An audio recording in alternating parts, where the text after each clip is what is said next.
Hello and welcome to another Fantasy Premier League video. My name is Steve and today we're taking a look at whether or not hits are worthwhile in the final 5 game weeks before the World Cup. But first, game week 11 has worked wonders for my team. We managed to save a transfer, hoping that James would play, but he is now confirmed out until after Christmas, which is tragic for James and his World Cup hopes. I feel so sorry for the lad. But Totti on my bench has come in with a clean sheet and a bonus point, who is owned by literally no one in the game and seems to have earned me. It was about a 700k rank rise when I checked the points before last night's fixtures. And Salah, oh wow, the differentials are coming through. What a finish. He had 2 one-on-ones in that game against Man City. Could have had a third as well if Nunez was not epically greedy. They could have put the game to bed if he just squared the ball late in the fixture. But we will still take it. Salah gets the goal and the 2 bonus points. No, it must just be the 1 bonus point because he got a clean sheet. That'll be the misses, of course. This is why Salah doesn't do extremely well on the bonus point system unless he gets a couple of returns, because a lot of his shots are not as accurate. Pope and Trippier both pick up clean sheets against Manchester United, which I did not see coming, but we will definitely take those points. Mitrovic plays, but cannot jump in the game. He looks like he is still nursing that injury. There was a few opportunities where the ball was sent into him through the game and he just would not jump. So still probably issues there, which we will need to keep an eye on. It didn't look like he aggravated it in the game at all, and he got, I think he got through the full 90. Yep, played the full 90 minutes. Penalties, eh? That's why you have penalty takers in your team. Maddison, though, the thing we feared, he goes and gets his 5th yellow card. 3 successive yellow cards in a row for Maddison. Game weeks 9, 10, 11 to earn him a 1-week suspension in the blank game week, which we were heavily relying on him for. Haaland blanks. Still can't catch his captaincy points, but it does not matter because almost everyone in the game captained him anyway. It was actually quite nice to watch the game, not at all worrying about what Haaland did. It doesn't matter if he scored, it didn't matter if he blanked, it was almost like a non-event in the game, so it doesn't really make a difference to our overall ranks. And the rest of the team did pretty poorly apart from Tony with the double. 1 penalty and a really awesome flick finish to slot the ball between a defender and the keeper. All in round, great week. 59 points. It's taken me up 700,000 places. Happy days. However, game week 12, we've got issues. As I said, James is out and he has to go. He's owned by 29.7% of all managers, so that's 3.1 million teams out there sitting with James in their squads, and he will be mass sold. A lot of managers that do have him will sell him. However, I suspect there'll be a lot of managers out there caught off guard by the midweek deadline. Yes, it's a very quick turnaround until game week 12, but anyone who is engaged enough will know that the deadline is short and they will pretty much all be selling him. So we'll just go through the options.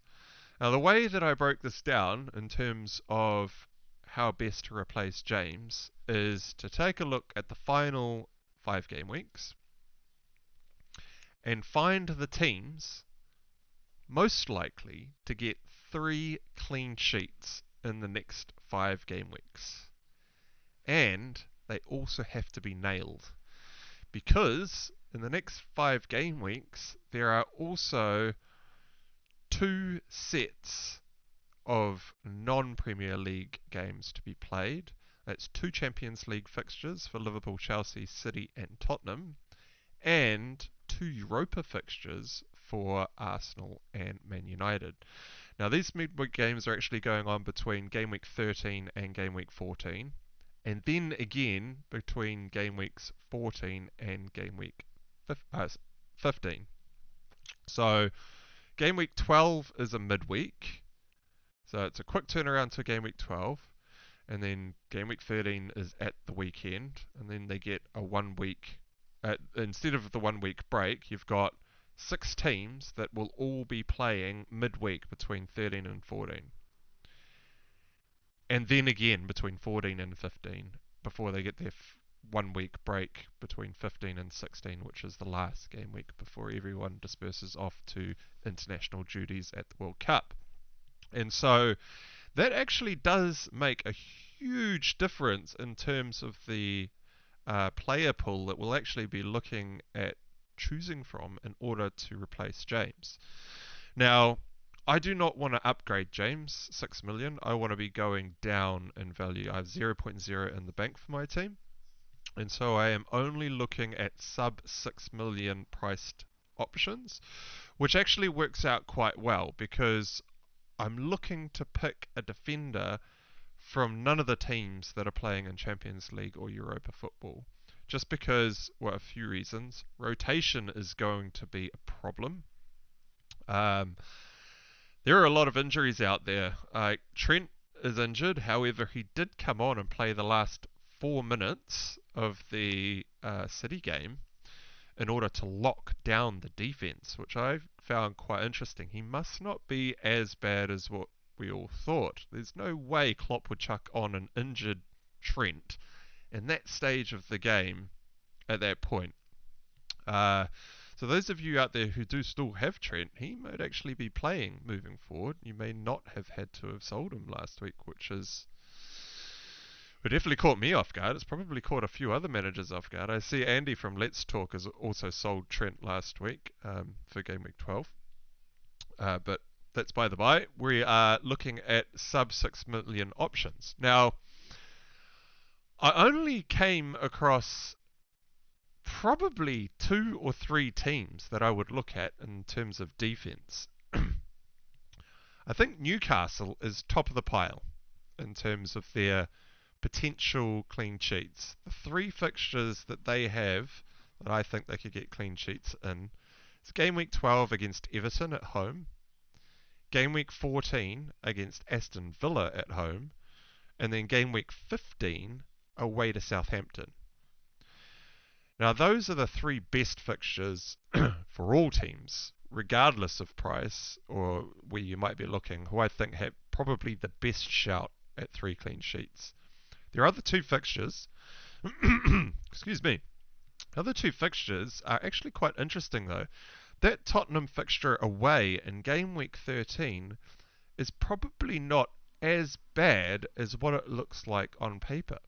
As I said, Tottenham are in the Champions League. They're currently sitting first in their group. However, I believe it's quite a tight group in terms of points where Tottenham is placed. Their round 5 UCL fixture is against Sporting, and then round 6 is against Marseille. And there are some injuries floating about in the Spurs team too. And so, in terms of tired legs, rotation, and pretty important fixtures for Tottenham to be focusing on in the midweek non-Premier League games, Newcastle could actually also pick up a clean sheet when they travel to Spurs in game week 13. And so they are currently top of the pile for me in terms of teams to select from. The next closest would probably be Brighton. They have Nottingham Forest at home this week, which is a great chance of a clean sheet. They then go away to Man City though, which is not ideal, and then at home to Chelsea. So the next 3, Nottingham Forest is only the real decent one here, And then game weeks 15 and 16, they are away to Wolves and then at home to Villa, which are the other two potential clean sheets that I can see when we're looking for any team with 3. Now, City and Chelsea, well, City is sitting pretty comfortably in their Champions League fixture, have pretty good squad depth, and will probably have a little bit more personnel to chuck at that game against Brighton in game week 13. And so that clean sheet is almost probably a foregone conclusion that they will not keep this. And the other fixture being Chelsea at home, and those two fixtures are, like I said, in the next 3. And so I really want to jump on players where I can rack up the points early on. And so Brighton is probably a close second with Wolves. I can't figure out whether or not to put Brighton second or Wolves second in this list of recommendations. Wolves go away to Crystal Palace, which is an okay clean sheet fixture. It is away. The only reason it's probably a little bit better at the moment is Crystal Palace's main attacking threat is usually Zaha, and he cannot hit a barn door at the moment. He has been super frustrating to own lately and watch. And so, yep, there's a clean sheet potential there. However, it is a game away. Then they're at home to Leicester. Now, Leicester concede a lot of goals, so they actually have to go out and score a lot of goals in order to win games. And so, clean sheet potential there is in a red, orange, green scale. I would put Crystal Palace as an orange, Leicester at home as an orange. Then Brentford away is probably also an orange fixture. Brentford also concede a lot of goals, and so they are out having to chase down games and looking to throw a lot of men forward and try and score. And so that's probably another orange fixture. Brighton at home I would probably put down as a green fixture. That would probably be their best bankable clean sheet in the last 5 games, and then they're at home to Arsenal. So I'd probably say it's orange rating, orange rating, orange rating, green rating, and then a red rating against Arsenal. And so if you put that up against Brighton's green for Nottingham Forest at home, green for Wolves away, and green for Aston Villa at home, but then 2 reds for City and Chelsea, it's very close as to whether or not Brighton or Wolves have the best chance at 3 clean sheets. And then the outsiders would probably be West Ham, is the only other team I would look at purchasing a player from. They are away to Liverpool this week, which is not a great fixture in terms of clean sheet potential. But then they host Bournemouth at home. Man United away is probably an orange fixture in terms of clean sheet potential. Man United are generating quite a bit of attack, but they are not finishing as many goals as what they probably should be from the chances that they are generating.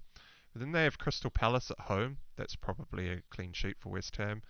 And then Leicester at home, which could be a clean sheet in the final game week before the World Cup. And so I've made a very short list of replacements for James. In Fabian Schär at Newcastle, he's got a little bit of goal threat about him. He's 4.8 million. His goal threat is, well, from any of 3 centre-backs at Newcastle. They're all pretty tall and they all get forward for all set pieces. So they all have about equal chances of scoring in those opportunities. But Fabian Schär has also got a rocket in his boot. Every season he seems to score some sort of gnarly 30-yard screamer that just hits the postage stamp in the top corner of the goal. And I don't believe he's hit one yet this season. So he's probably top of my list. Now, the only caveat with Fabian Schär is he is currently sitting on 3 yellow cards. So he's not as close to a suspension as, obviously, anyone on 4. But there are 5 game weeks to go, and he could pick up he picks up one more yellow, he could just be one game away from a suspension, which is not ideal. We do want to set and forget this defender for the last 5 weeks of the season, because all the points are going to be coming from attackers in this run of fixtures for all teams. So we're looking for a set and forget. We may look at taking the risk of putting in Fabian Schär and seeing whether or not he can get through unscathed without serving any sort of suspension.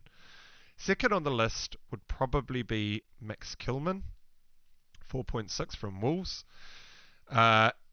He is probably the most likely to get bonus points when any clean sheet comes through for Wolves. Wolves are not a really attacking outfit. They don't score a lot of goals. They're pretty much scraping through with 1-0 victories or scoring, well, at most 2 goals in a game. But quite often it's just the solo goal. And so when clean sheets do come in for the Wolves team, it's their defenders that end up getting into the bonus points. And so he is probably the best placed defender in the Wolves team to get bonus point potential. There are some attacking wingback options at Wolves, but I am not entirely certain that those guys are nailed for the last 5 game weeks of the season. And so that's why I would probably only be looking at Max Kilman in this situation.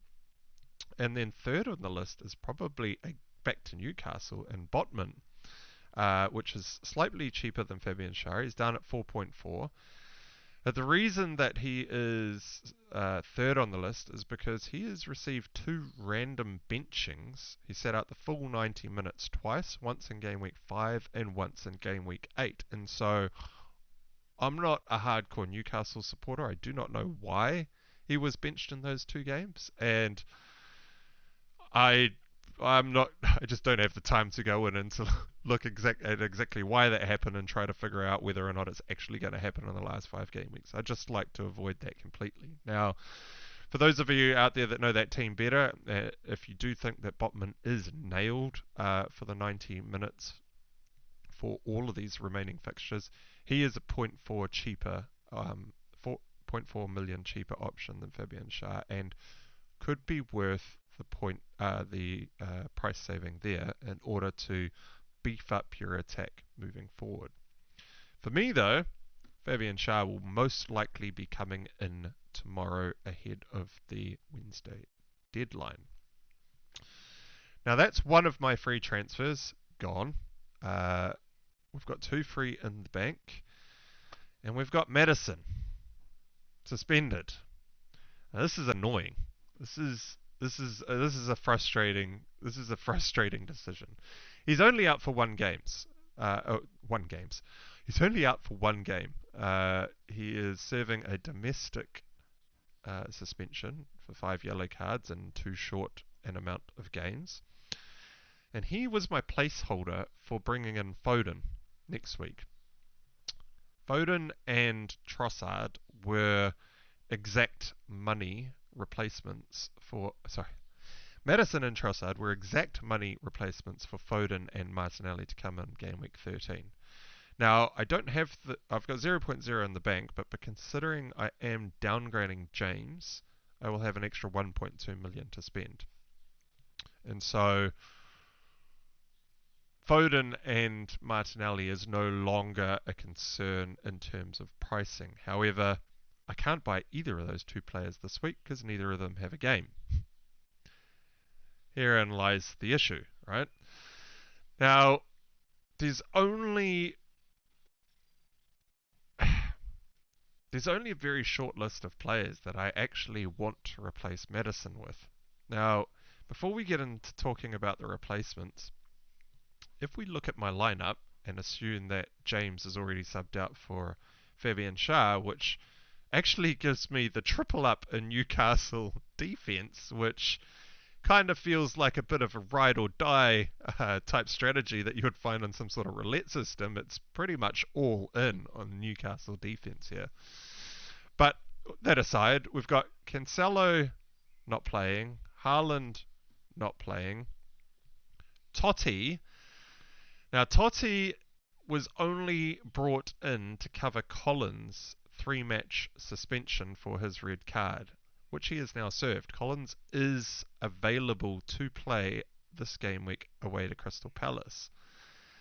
Now, Wolves are currently being run by a couple of interim managers. They do not have a new manager. So who only knows what they're actually going to do in terms of the team sheet here.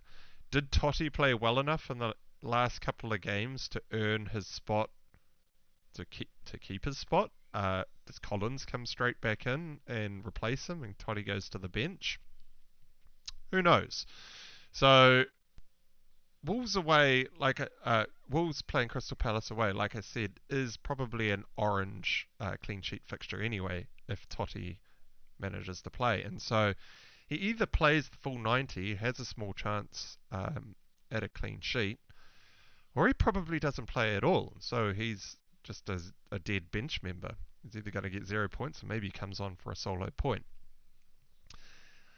Nico Williams played the full 90 in his fixture as well against Wolves in game week 11. Now he is sharing minutes with Aurier at the moment, Aurier is currently working his way back to full match fitness, and so I would probably guess that Aurier is actually going to start this fixture over Nico Williams against Brighton, and because Aurier cannot play a full 90 minutes yet, Nico Williams is almost certainly going to come off the bench to cover Aurier when he gets tired in about the 70th minute. And so we are looking at a very high probability 1-pointer from Nico Williams.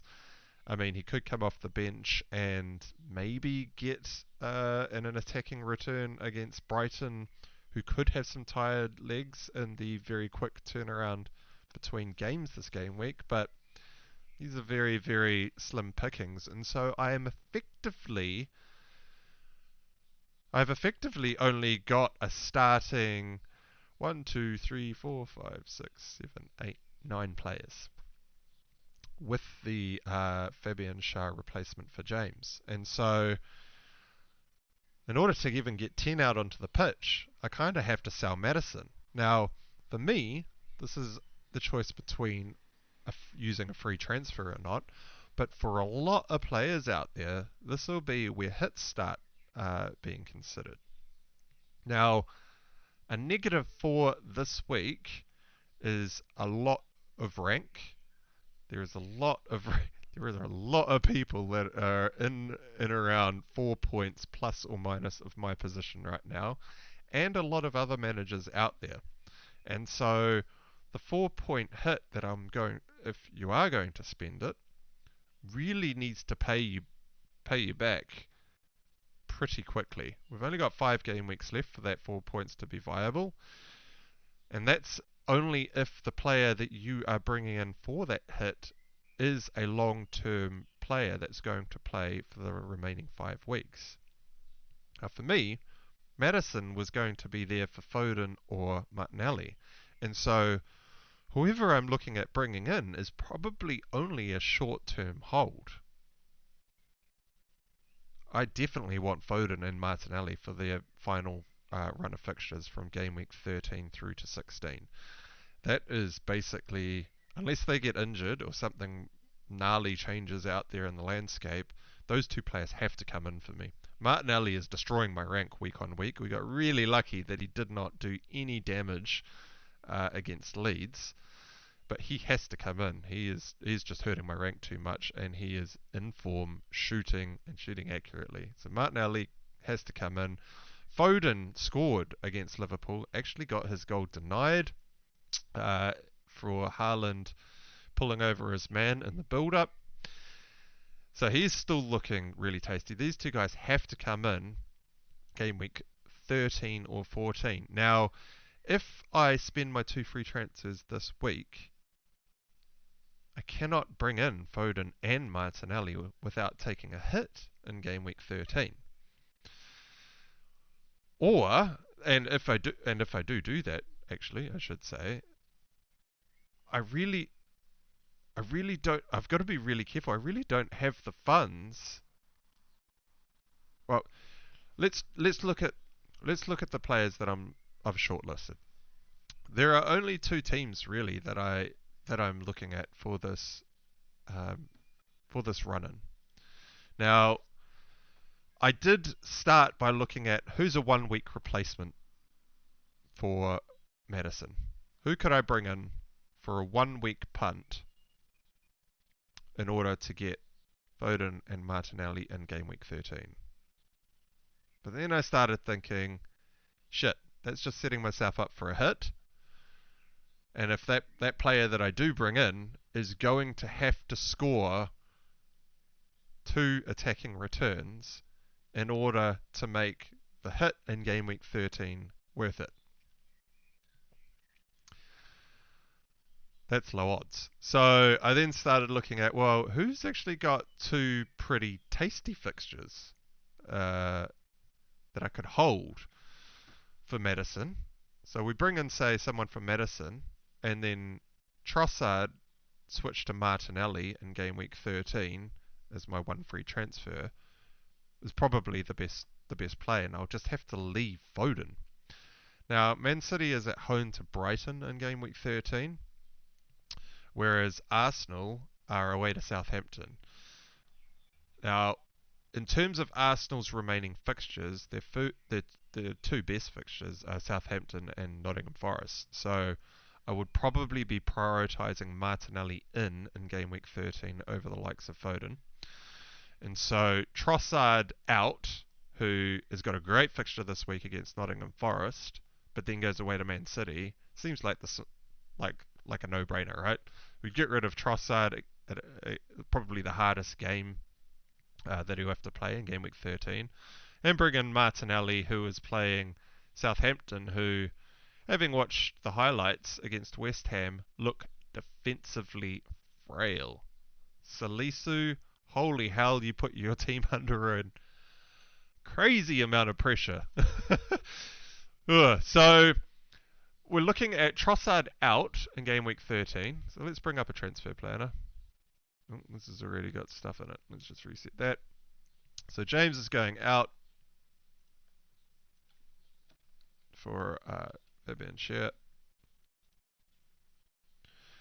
Maddison is probably going out. We've got to figure out to who. Haaland will be on the bench. Totti will probably be first sub. Hope that he comes in and becomes my 11th man. One of these 2 players is going to come in and be my 11th man, most likely come in for a point. We'll skip forward to game week 13 and take out Trossard and put in Martinelli. And this leaves me 1.3 million, right, to be spent. 1.3 million won't be would be how much I have next week if I do not sell Maddison this week, but I am almost certainly selling Maddison this week.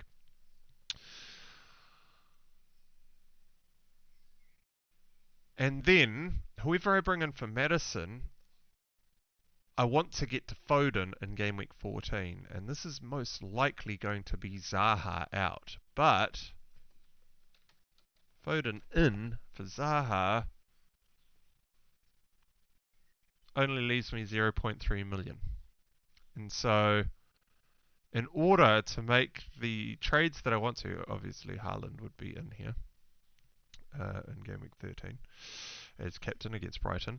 So whoever I bring in game week 12 can be no more than 0.3 million more than Maddison in order to either keep this player for the whole 5 game weeks, or as a short-term play for 2 game weeks, which I'm happy to play for game weeks 12 and 13, keep Zaha for the remaining 5 game weeks of the season, and then transfer Maddison to Foden. These are my options. Now, my short list of players in terms of replacements for Maddison is actually extremely short. There's only 2 teams that I'm really looking at. It's Leeds and West Ham. Now, Leeds played a great game against Arsenal. They looked pretty dangerous, to be fair. Sinistera and Rodrigo looked really good for big parts of that match. And so they would probably be top of the pile in terms of anyone from the Leeds outfit. Away to Leicester, like I said, Leicester basically concede every game, and so you're looking for an attacker at Leeds that's going to score the goals. And then they have Fulham at home. Fulham have kept, I think, one clean sheet all season, and so in terms of attackers, those two fixtures are actually really good. They then go away to Liverpool, which is not great. And then they have Bournemouth at home, which is another pretty tasty fixture in terms of attacking potential. Final game week of the season obviously is against Tottenham away, and this is not a great fixture, but we've probably got rid of whoever we're thinking of bringing in here by that point. However, I say that with this very tight run of fixtures coming up, there will be injuries, and so whoever I bring in should not really be a short-term play here, because other issues may crop up into my team, and I may be forced into holding whoever I replace Maddison with for the next 4 to 5 game weeks. They may get stuck in my team, and so I don't want to shoot myself in the foot and say, cool, I'll bring this guy in for this one game week, and then I'll get rid of him next game week, and then we find out that someone else has done a hammy and someone else has popped up with another suspension or something random. And we have to end up playing with this player for longer than we had anticipated. So the Leeds fixtures running up for the rest of the season are actually not too bad for attackers. 3 out of the 5 are actually pretty good attacking games. Liverpool away is actually not as bad of an attacking fixture as what we would probably think. Liverpool are second in their Champions League group at the moment, and so they will have to be focusing on those Champions League fixtures a lot more heavily than someone like Man City, who are sitting top and well clear in their group. They are not too concerned about their Champions League fixtures. I think one win for them and they are safe. But Liverpool are second, and they will really want to be getting through the group stages of the Champions League. They also have a lot of defensive injuries, and so we could have a makeshift back four playing every 3 days before Leeds play them in game week 14, and so that fixture in terms of attacking output is probably not as bad as what it looks on screen here.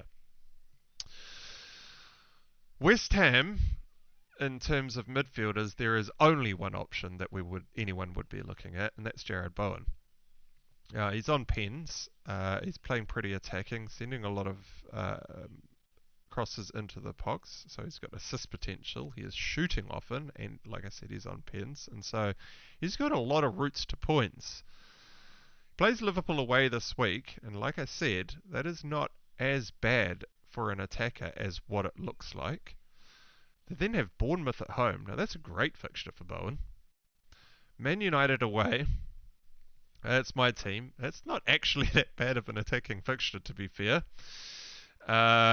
Crystal Palace at home is a really good attacking fixture, and Leicester at home is another really good attacking fixture. And so it's a toss-up between Bowen and either Sinisterra or Rodrigo in terms of Maddison replacements. Now, would I put either of these two players in for a hit?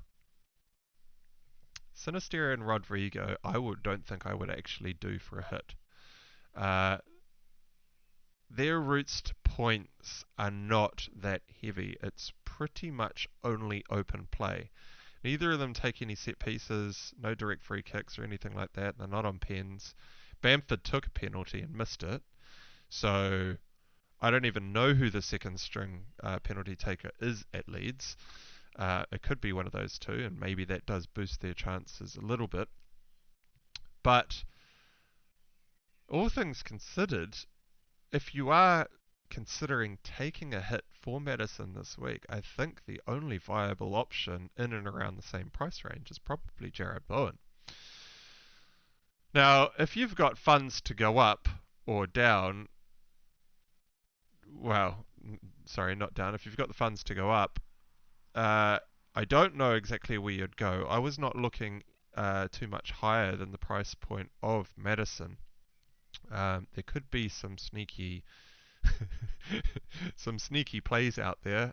Maybe someone from Chelsea or something, but I probably wouldn't go there myself. But a -4 with the point spread being very tight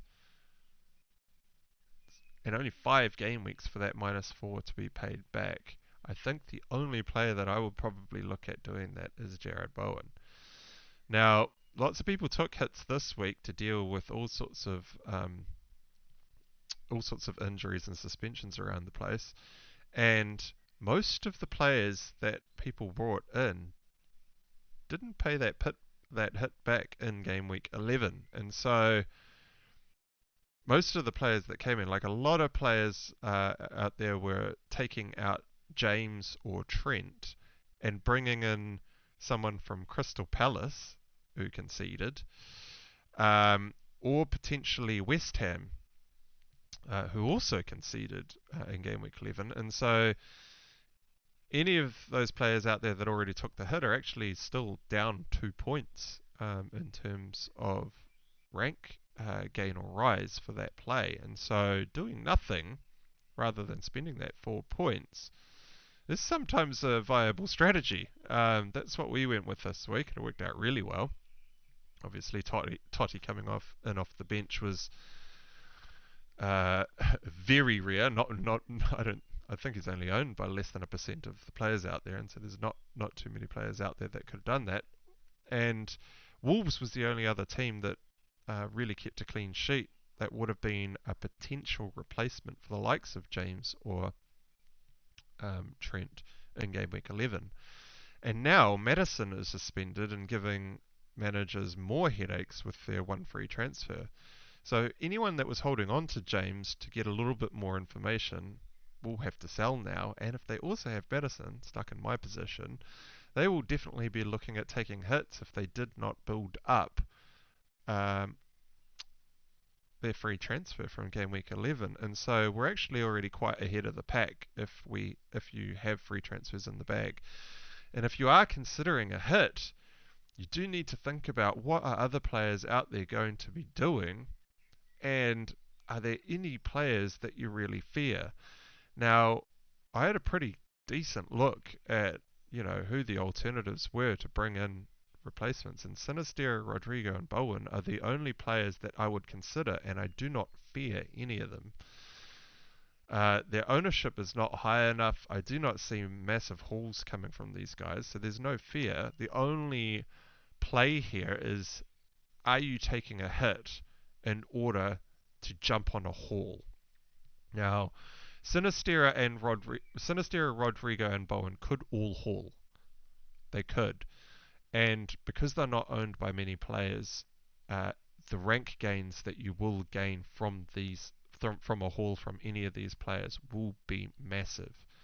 So a -4 at a shot for a haul, or Bowen could haul against Liverpool. It is a lot a lot less likely against Liverpool that a haul could be coming. But if you are considering a hit for him, he could haul against Bournemouth. He could score against Liverpool. And if you're holding him for the next 5 game weeks, I think he probably almost certainly pays you back that -4 points. So, depending on the players that you are looking to bring in, and what you think the rest of the competition is going to do around you, should dictate whether or not you take a hit or roll to build up an extra free transfer to take into game week 13, when the Man City and Arsenal lads are back in contention for points. Now, obviously, that's very team dependent, not something that I can really comment on. That's something that you guys out there all need to make for yourselves. But for me, I am almost certainly buying one of either Sinisterra, Rodrigo, or Bowen for Maddison, with probably the highest probability at the moment being Bowen. I think whoever I bring in this week will probably end up in my team for the last 5 game weeks. Game week 13 will put forward more headaches for us managers out there. You can almost guarantee it. With everyone playing every 3 days, there will definitely be more injuries and more rotation across all 20 teams out there. And where that falls, nobody knows. Man City and Arsenal are probably the two best attacking teams at the moment, and so I want to be jumping on them in game week 13. And so I am not looking at a 1 week replacement for whoever I bring in for Maddison. I have to be bringing in someone that's going to be playing for the final 5 game weeks of the season. And with the penalties up Bowen's sleeve, it looks like he is top of the list for me. Well, that's it for today's video. If you did make it this far through the video, please do consider giving it a like. And if you are new around here, hit the big red subscribe button to be notified about more FPL content coming your way. And until next time, I'll catch you again shortly. Cheers.